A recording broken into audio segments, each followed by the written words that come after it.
Morning, everyone. Earlier today, we had a caucus call which began with a special tribute to the life and the legacy of Supreme Court Justice Ruth Bader Ginsburg, a tragic loss for the country, a tragic loss for the Supreme Court, a tragic loss for the principles of liberty and justice for all, as well as democracy.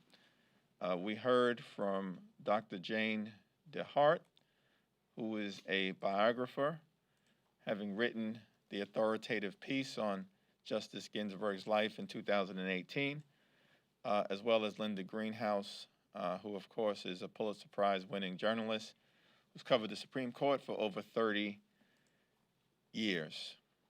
This has been a very difficult year for many throughout America. It's a time where leadership is desperately needed. We remain in the midst of a deadly pandemic, 200,000 or so Americans dead, more than 6 million Americans infected by the coronavirus. Over 100,000 small businesses have permanently closed. Tens of millions of Americans remain unemployed. And yet Donald Trump and the Senate continue to do nothing about it. It's cruel, callous, and cold-hearted. But what else have we come to expect from Trump, McConnell, and the boys? And in the midst of all of this,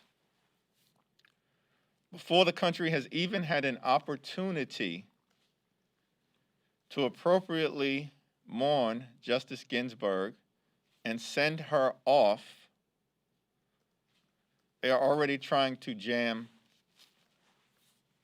a right-wing conservative judge down the throats of the American people as part of a scheme to take away the health care of millions of Americans. That's what they want to do. We know it because they've been trying to do it for 10 years. They don't have an alternative to the Affordable Care Act. They're in court right now trying to declare it unconstitutional, and they want to put a justice on the Supreme Court who will strip away the protections that millions of Americans, over 100 million Americans with pre-existing conditions currently have under law, with millions more now having another pre-existing condition because of the coronavirus infection, in part because the president's response has been an unmitigated disaster. And so this has been a challenging year. It continues to get more challenging. But House Democrats are prepared to rise to the occasion. At some point in the next day or two, we expect that there will be a continuing resolution on the floor that will continue the current spending agreement until December. It's my hope that that continuing resolution will be bipartisan in nature. That remains to be seen at the moment. Let me now yield to the caucus Vice Chair Catherine Clark. Thank you so much, Mr. Chairman, and thank you for bringing Dr. DeHart and Linda Greenhouse before the caucus.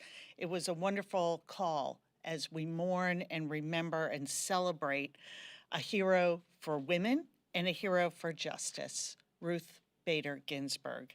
Justice Ginsburg faced and overcame discrimination and then made the fight to end inequality her life's work. Her distinguished 27-year career on the Supreme Court was defined by a simple, intrinsic truth. Women and men are equal. And with this as her North Star, she changed America and guided our progress to become a more perfect union. Generations of people have been liberated by her work and inspired by her tenacity and intellect. And she redefined workplace rights, reproductive rights, LGBTQ rights, and healthcare access.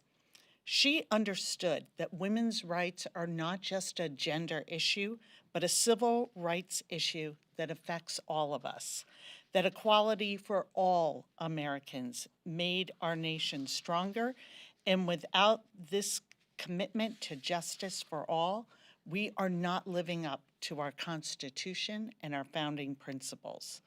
So it's in her honor that we will, as the House Democrats, keep marching down the path of justice. She taught us the power of dissent, and dissent we do, to the continuing callous disregard for Americans who are afraid for their lives and their livelihoods during this pandemic. The House did its job. We passed a comprehensive, on-time budget, and we will prevent a shutdown by passing a continuing resolution to keep the government open.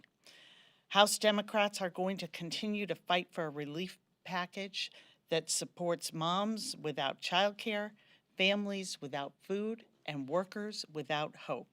And what is clearer than ever is what matters most to Donald Trump and Mitch McConnell, and as our chairman put it, the boys, is power. Not saving lives or jobs, not preventing millions of Americans from spilling into homelessness, not defending our Constitution. So as we are facing two heartbreaks this week, losing 200,000 American lives to COVID-19 and the loss of Justice Ginsburg, our commitment to the American people is unwavering. We will continue this fight for the people. And I just want to mention, as our chairman put so well, that this fight for Supreme Court justice really is about health care and the upcoming ACA hearing on the case on November 11th. And the Trump administration has been clear what they would like to provide the American people.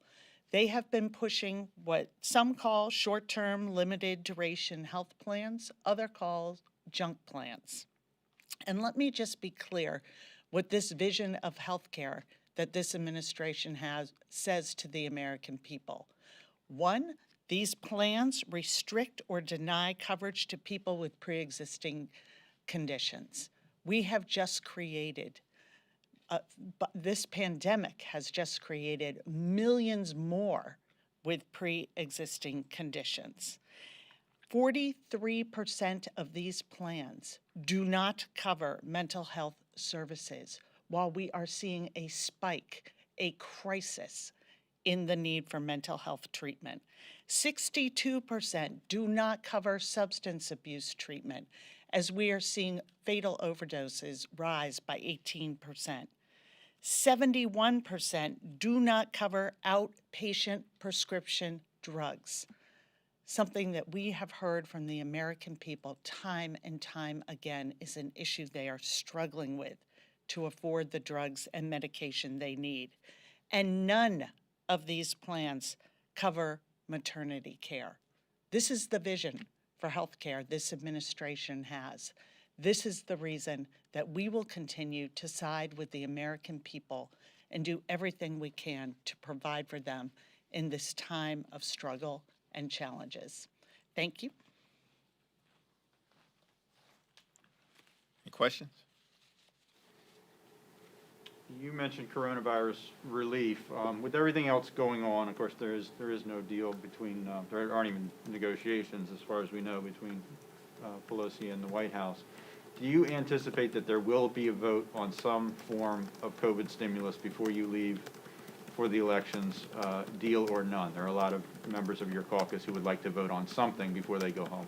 Our focus remains on getting a deal so we can provide meaningful relief in the midst of a deadly pandemic to the American people.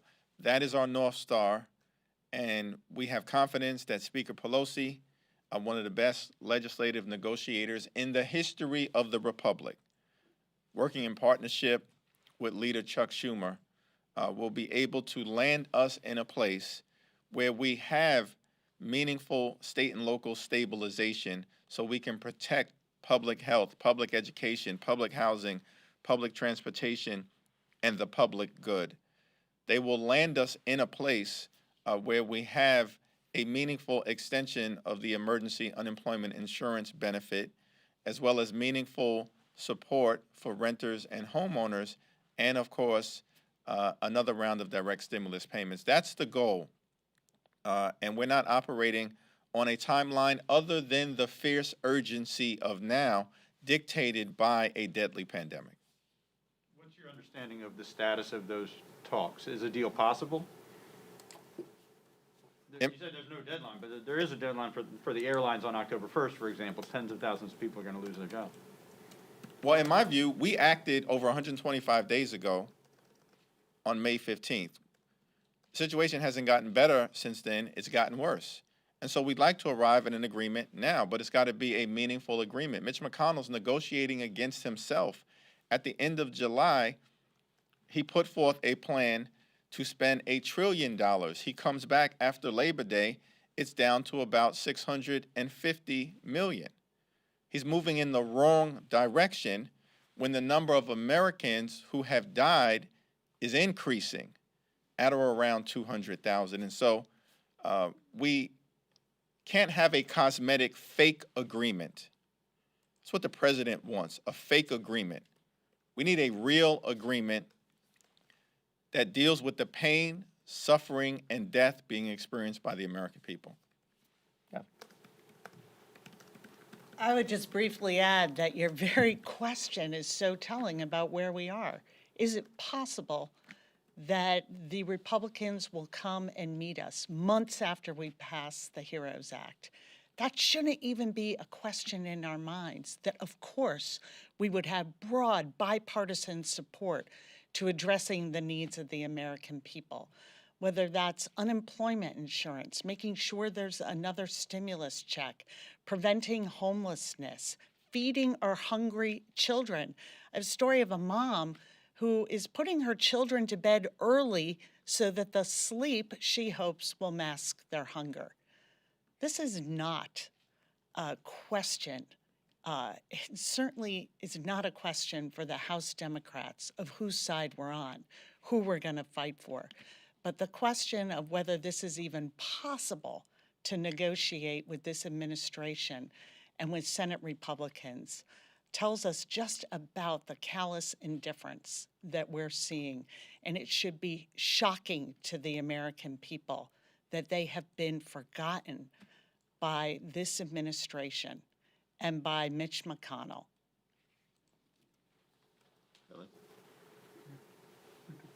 We'll go this side and then I'll go over here. Okay. You mentioned the continuing resolution bill. There has been a back and forth on whether or not to include this aid to farmers in it. If it means the difference between a government shutdown in 8 days or not, are Democrats willing to vote for a continuing resolution that includes that farmers' aid that was not in the bill the Dems released yesterday? That's a hypothetical that I don't think it would be appropriate for me to answer, other than to say we are committed to making sure that we fund the government. As Catherine indicated, we have done our jobs. The Appropriations Committee voted out every single appropriations bill that was on the legislative agenda for that committee. The House has passed 10 appropriations bills and sent them over to the United States Senate. You know what the Senate has done? Zip, zero, stingy with De Niro, nothing. They have not even acted out of their own Senate Appropriations Committee. And so we are in this situation right now because the Senate has failed to do their jobs. The reason why they failed to do their jobs, presumably, is because they only really care about jamming extreme right-wing judges down the throats of the American people, and now they are going to do it on steroids, effectively dancing on the life legacy and lessons we should be learning from Ruth Bader Ginsburg. And they want to do it because they want to take away health care from the American people. So We're committed to arriving at an agreement because we don't believe the government should shut down. We are not the party of government shutdowns. They are. But hopefully they'll come to their senses, at least as it relates to a continuing resolution. There have been there have been odd scenarios floated about what the House could do in terms of Supreme Court nominee developments. Has there been actually any discussion of impeachment proceedings against William Barr or even the president as a distractive or slow down, four corner stall process? No, when we proceeded earlier to make sure that we held the president accountable for his corrupt abuse of power, we followed a pathway that was pretty simple. Follow the facts, apply the law, be guided by the Constitution, present the truth to the American people. That was dictated by Trump's corrupt abuse of power as it relates to the Trump-Ukraine scandal. At the current moment, we're looking forward toward the election. Healthcare is on the ballot.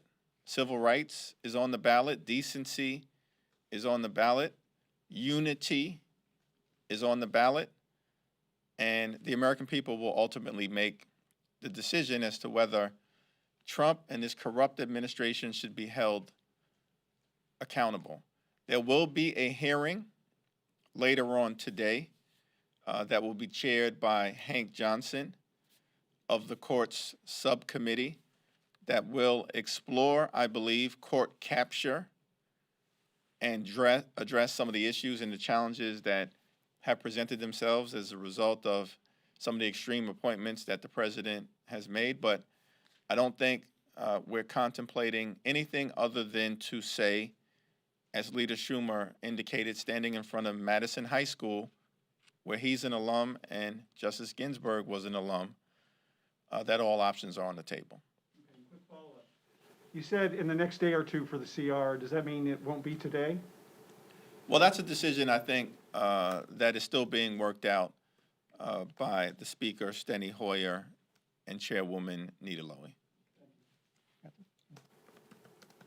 Chairman, another member of your caucus has tested positive for coronavirus. Congresswoman Hayes was last on the Hill and on the floor on Thursday. You know, she called out lack of a national testing plan. She called out, you know, lack of testing for members. You know, what is this a renewed conversation? Is this something that your caucus needs to revisit, safety for members in the Capitol? Well, thoughts and prayers are certainly with Congresswoman Hayes, and hopefully she's speeding toward a full recovery. The president's coronavirus pandemic response has been an unmitigated disaster, and it has had deadly consequences. There's no strategy for testing, for tracing, for treatment, no strategy to flatten the curve, no strategy to conquer the virus, no strategy, it appears, to make sure that there's widespread dissemination of the vaccine when it is available. The president is behaving as if the coronavirus is a hoax. In fact, he has told the American people that it's a hoax.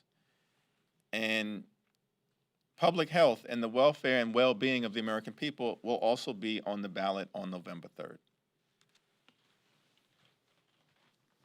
I just want to echo that we send our thoughts and prayers for a swift recovery to Congresswoman Hayes, and we will do everything we can to keep our colleagues safe. But it's the American people who are suffering. This is a staggering number that we are about to hit, the grimmest of milestones, 200,000 people. And this administration, their response is, it is what it is.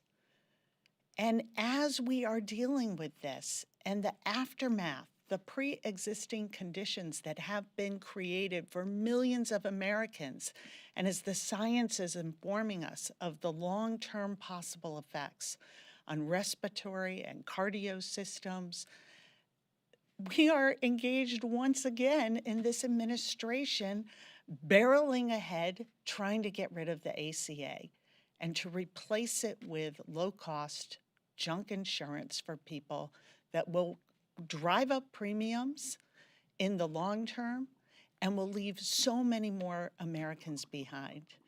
What could be more stark a response to a pandemic than to say now is the time to make sure we take away the Affordable Care Act? It's just a devastating response from beginning to end, calling this a hoax, admitting that he has tried to play this down. Why? Because of politics. His failed leadership came into stark relief with all the other inequities that we knew existed, but that this pandemic brought out and magnified. And that there is still no response from this administration to the suffering of the American people. If we do not have healthy people, we will never have a healthy economy.